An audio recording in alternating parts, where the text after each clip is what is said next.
দয়া তো আমেরিকা গেছে একটা কেস হ্যান্ডেল করতে, ওখানে ওর কেস হ্যান্ডেল করা শেষ হয়েছে, এখনো 2-3 ভিতরে আইসা পড়বে। এখন আমরা একটু রিল্যাক্স হইলাম। হ্যালো ইন্সপেক্টর অভিজিৎ ইয়ার। কি লাশ পাওয়া গেছে? তো আবার জঙ্গলে?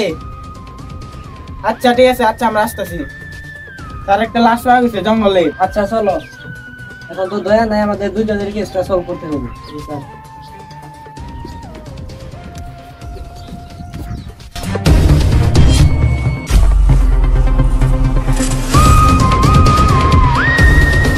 হ্যাঁ, এই জায়গায় কিন্তু সন্দেহ থাকতে পারে, একটু দেখে থাকেন, সবসময় অ্যালার্ট।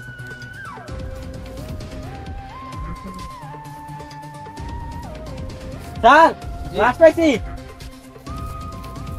দেখো তো তাকে কেমনে কি করছে, মানে স্যার মানে ধর্ষণ হয়েছে কিনা তাই দেখো।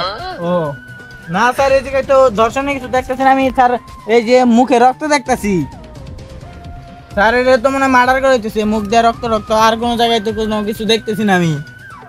পুরো বডি চেক করতে হবে। আরে স্যার আমরা ছেলে মানুষ পুরো বডি চেক করতে পারবো? এটারে বিউরিতে নিয়ে যায় মেয়েদের ইয়ে দেওয়া লাগবো।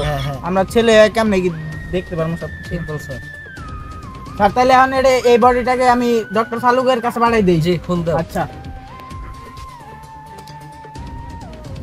হ্যালো, হ্যাঁ ডক্টর সালুকে।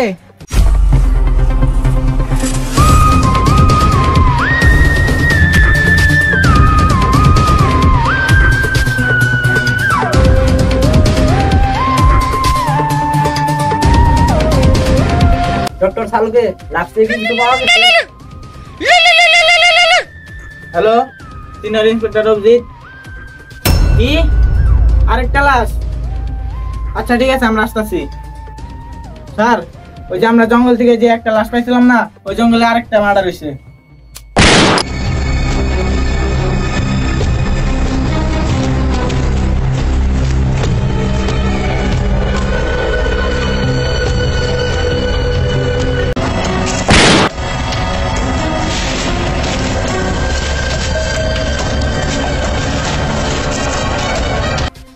ওই একই জঙ্গলে লাশ পাওয়া গেছে, তার মানে বুঝতে পারছো অভিজিৎ, তার মানে খুনিটা অনেক ভয়ঙ্কর। জি স্যার। আর আমাদের দুইজন তো কেসটা হ্যান্ডেল করতে পারবো না, দয়াকে ফোন করো। আচ্ছা স্যার আমি দয়াকে ফোন করতেছি, আমি কল দিয়ে আসতে হইতেছি। আচ্ছা ঠিক আছে। হ্যালো দয়া। দয়া অভিজিৎ খুব সাবধানে, এখানে কিন্তু খুনি থাকতে পারে। জি স্যার।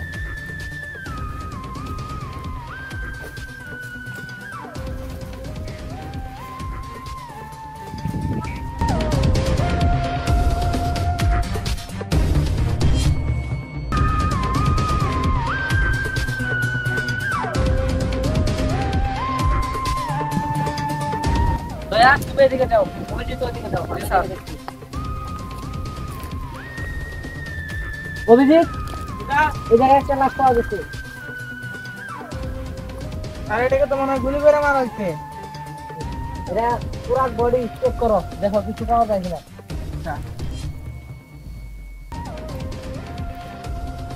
না স্যার এটা কিছু পাইলাম না তো, খুনি মনে হয় অনেক চালাক, খুনি মনে হয় সবকিছু নিয়ে গেছে গা। স্যার এটাকে গুলি করে মারছে, একদম মারা লাগছে, জঙ্গলে নিয়ে আসে স্যার, খুব খারাপ ভাবে মারছে। খুনি অনেক ভয়ঙ্কর খুনি। স্যার এটাই বলো, এখানে আরেকটা বাচ্চার লাশ পাওয়া গেছে। স্যার খুনিটা মনে হয় অনেক ভয়ঙ্কর। জি, একসাথে দুইটা লাশ একদিনকে মারছে। খুনিটা অনেক ভয়ঙ্কর, যেভাবে হোক এই খুনিকে আমাদের ধরতেই হবে। জি স্যার। বন্ধু তুই আমাদের মারতাছস কেন? আমরা কি করছি? তোরা অনেক বড় অন্যায় করছস। আমি তোদের জন্য আমার পায়েলকে আমি নিজের হাতে হত্যা করছি। পায়েলকে আমি অনেক ভালোবাসতাম, কিন্তু তানজিমুল আমার নামে মিথ্যা কথা বইলে পায়েলে গিয়ে তোর সাথে রিলেশন করাই দিছে। এখানে আমার কি দোষ বন্ধু? তোর দুই একটাই, তুই পায়েলের সাথে রিলেশন করলি কে? আমি সবাইকে মেরে ফেলবো, কাউকে বাঁচতে দেবো না। বন্ধু আমার মাফ করে দে। 1 এই তুই তিনটা খুন করছস, তোকে আজকে ফাঁসি দড়িতে ঝুলাতে হবে। তোর তো নিশ্চিত ফাঁসি। নিশ্চিত ফাঁসি হবে। তো 3 খুন করতে, আবার এখন একটা খুন করতেছিলি। চল চল চল আদালত বিচার হবে।